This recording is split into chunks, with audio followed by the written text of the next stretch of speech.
and think about natural resources.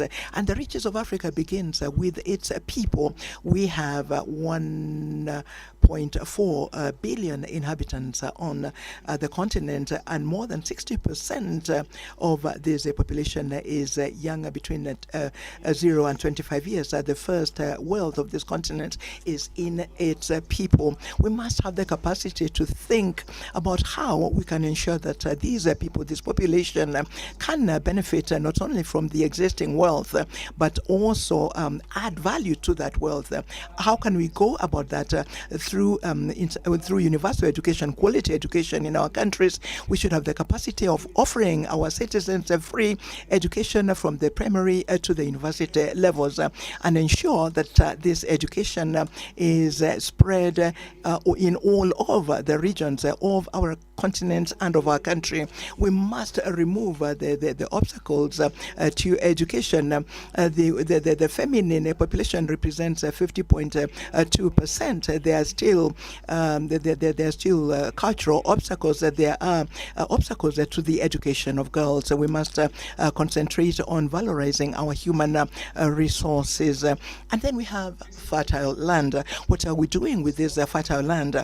We are still in many countries using very archaic agriculture. It is time to begin to develop an agriculture that I would call modern. It does exist in many countries.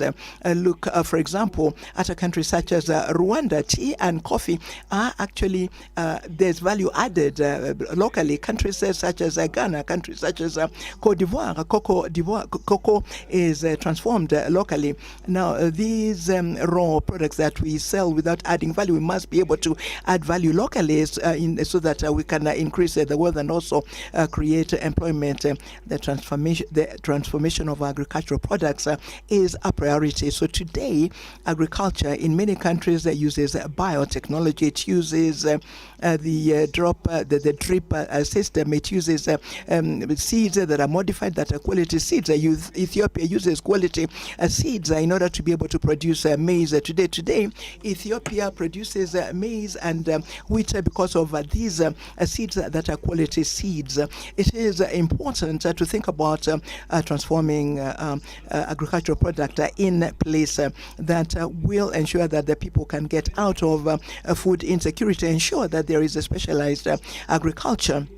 There has to be areas of specialized agriculture, and that, I would say, is one of the steps that will lead to ensuring that this world there can be at the benefit of the population. And then we come to natural resources. I acknowledge the work by President Museveni. He has said that he will not export petrol or gas as long as there will not be a refinery in Uganda. These are the examples from African leaders who take the destiny of their people in hand so that they can actually have value added locally. Now, trade, everybody knows that it is through trade that development happens. Look at China.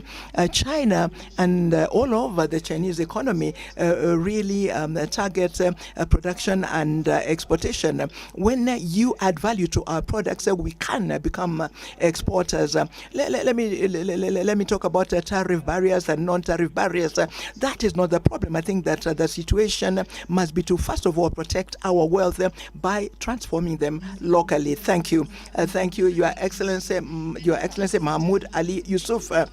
Of round one, where I'm happy to announce we have a 5-minute break, and after this break we come to round two. You have been tuned in to us here from the